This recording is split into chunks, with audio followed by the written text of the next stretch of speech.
Hello, YouTubers. How are you today? Well, today I wanted to revisit an excerpt that I had spoken about before in a previous video, and I wanted to go over it again.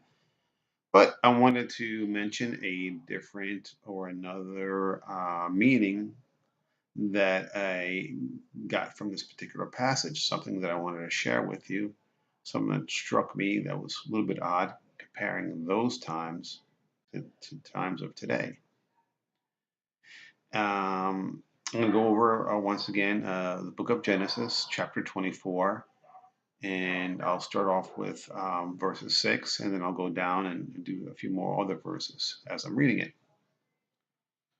So it starts over here. It says, Abraham said, "The Lord, the God of heaven, who brought me out of my father's household and my native land, and who spoke to me and promised me on oath, saying, 'To your offspring I will give this land.'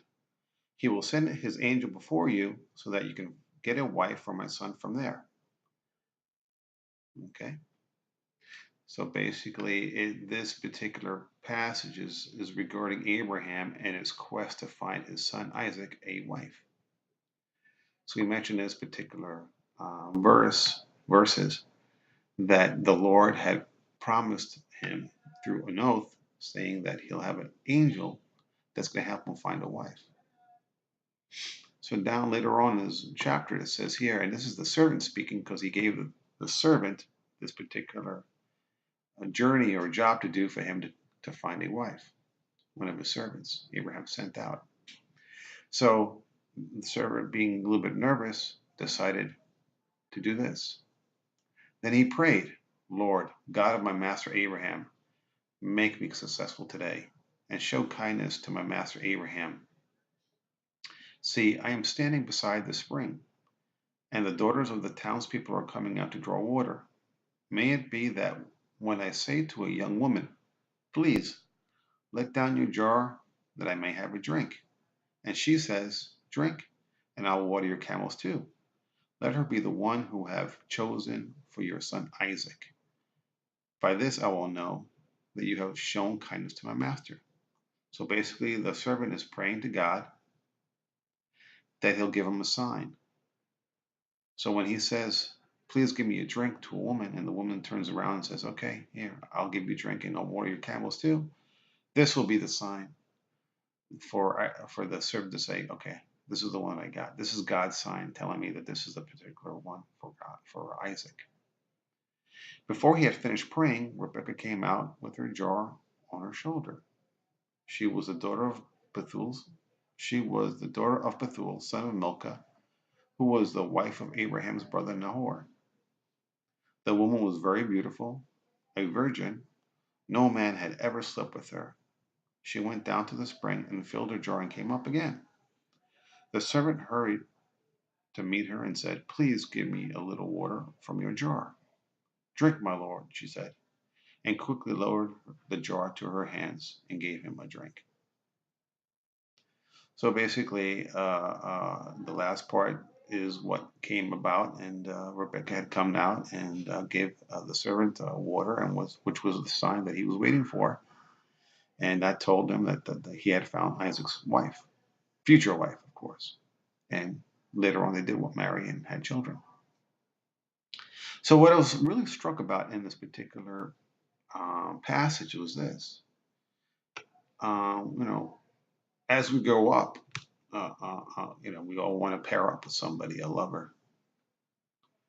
And Abraham came about, and he felt it was time for his son Isaac to have his wife. And before that, God had spoken to Abraham, stating that he will be assisting Abraham or Isaac in his quest to find a wife by sending an angel. And then later on, the servant who had received this particular assignment to find Isaac a wife, he actually started to pray, and he started to pray to God, asking for God for a sign to help him find the particular woman for Isaac. So the servant prayed. Abraham knew that God was behind him, and and I contrast this to now, times of today, where I would think very few people are asking God for his help to find him or her a mate.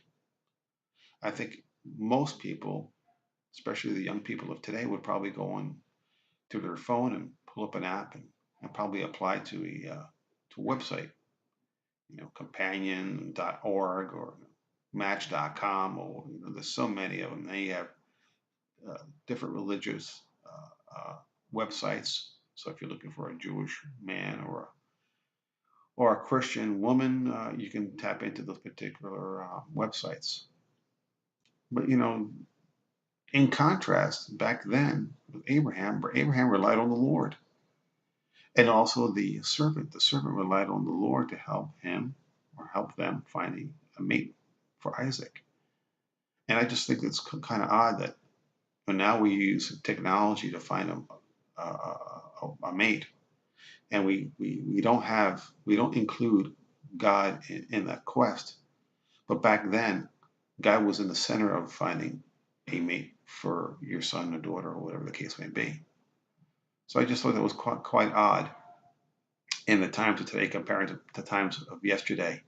And I think we should, at this point now, in the current times, of course, you can rely on gadgets and apps to help you find a woman. But really, you're going to want the woman, a prudent wife. And that's where God will come in and help find you that particular woman for you, not just a woman, the woman. So, and that can be also if you're a mother or a father, you might want your daughter or your son to marry and find a mate. So please pray and help the Lord cross that bridge for your daughter or your son. Include God in that search, and I think you'll have a better result, just like Isaac did when he was able to have his servant and his father Abraham to find him a wife, Rebekah. So that's the message of today. Include God in your decisions. Put him present. Include him in your decisions. Have him help you. And I think at that point, you'll do a lot better. Okay, people, thank you for listening to me. Please keep praying the rosary. Subscribe. Any questions, leave them down below.